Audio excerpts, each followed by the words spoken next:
Bilateral trade totaled $5.6 billion in 2018.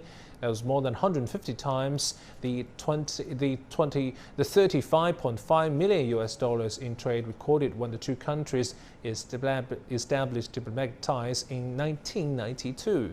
China remains Kyrgyzstan's top trading partner, with bilateral trade in the first 4 months of this year climbed to $1.8 billion, up 10% year-on-year.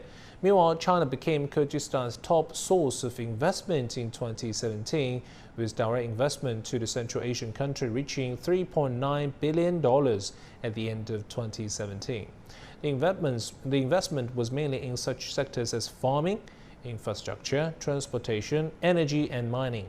China has also financed a number of projects that have had a local benefit, including construction of a thermoelectric station in Bishkek, highways and hospitals, and the renovation of the country's irrigation systems.